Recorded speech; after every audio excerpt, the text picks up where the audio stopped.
Bonjour à tous, aujourd'hui nous allons voir des calculs de longueur en utilisant le théorème de Pythagore pour le niveau 4e et le niveau 3e. Alors on va d'abord rappeler ce que c'est que le théorème de Pythagore. Donc le théorème de Pythagore s'utilise dans un triangle rectangle. Donc dans un triangle rectangle, le carré de la longueur de l'hypoténuse est égal à la somme des carrés des longueurs des deux autres côtés.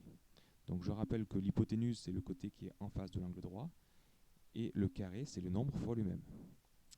Donc, si on a un triangle ABC, on repère l'hypoténuse ici, comme c'est le plus grand côté, ou c'est le côté qui est en face de l'angle droit, et on peut en déduire que le carré de la longueur de l'hypoténuse, donc c'est-à-dire BC au carré, est égal à la somme, donc un plus, des carrés des longueurs des deux autres côtés, donc AB au carré plus AC au carré.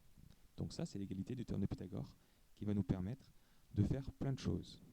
Donc, une application classique du théorème de Pythagore est que lorsque dans un triangle rectangle, toujours, attention, c'est bien dans un triangle rectangle, pas dans n'importe lequel, si on connaît la longueur des deux côtés, donc si on a deux côtés, on peut calculer la longueur du troisième côté. Donc c'est ce qu'on va faire en application ici. Alors, en exemple 1, on a un triangle MNP qui est rectangle en M. Je connais deux longueurs, je cherche à trouver NP. Donc on cherche à calculer la longueur NP.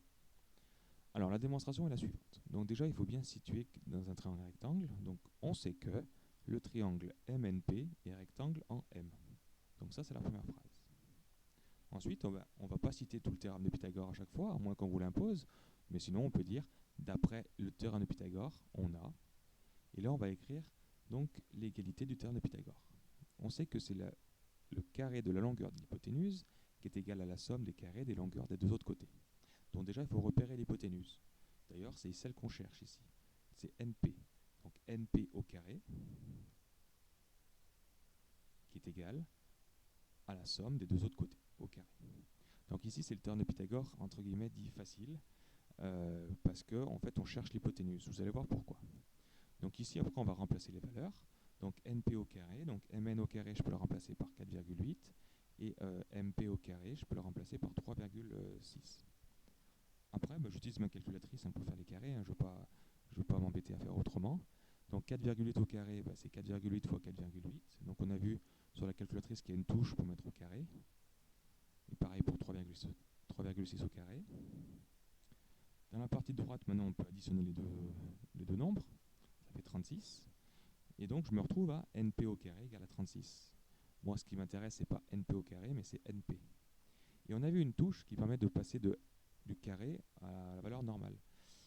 Et c'est la touche racine carrée, qui ressemble à un petit V sur votre calculatrice. Donc on peut dire maintenant que NP égale à racine carrée de 36.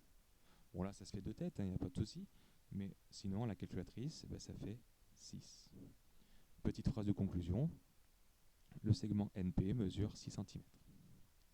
Donc voilà la démarche pour rédiger le théorème de Pythagore.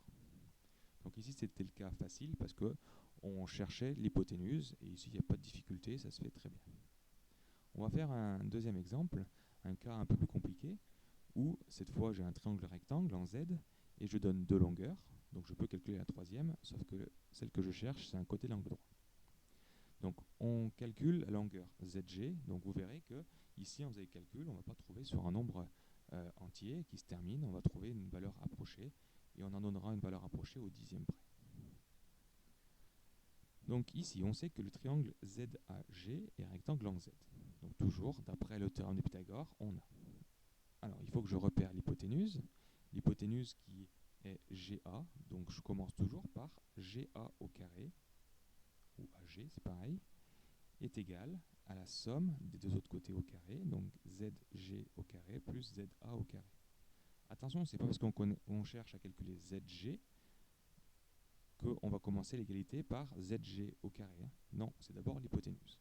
Alors après, s'il y en a qui sont plus à l'aise et qui ont compris comment ça marche, peuvent commencer, mais il faudra bien faire attention de transformer peut-être l'addition, vous verrez après.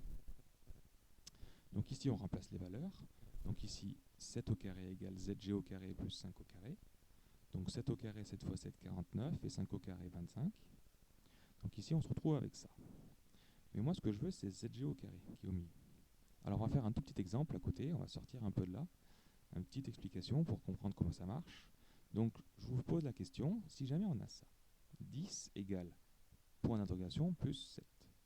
Bon, il faut me trouver combien vaut le point d'interrogation. Je pense que c'est assez facile de trouver que c'est 3. Mais pour trouver ce nombre 3, en fait, j'ai fait 10 moins 7, qui fait 3. Donc si vous avez bien compris ça, eh ben, on va pouvoir isoler, entre guillemets, ZG au carré. Donc ZG au carré, ben, c'est égal à 49 moins 25, qu'on peut effectuer, qui fait 24. Et je me retrouve comme tout à l'heure avec ZG au carré. Moi, ce qui m'intéresse, c'est ZG tout court. Donc je vais passer à la racine carrée. Donc ZG égale à racine carrée de 24, et qui là donne une valeur rapprochée. Donc si on veut une valeur rapprochée au dixième, donc ça fait environ égal à 4,9.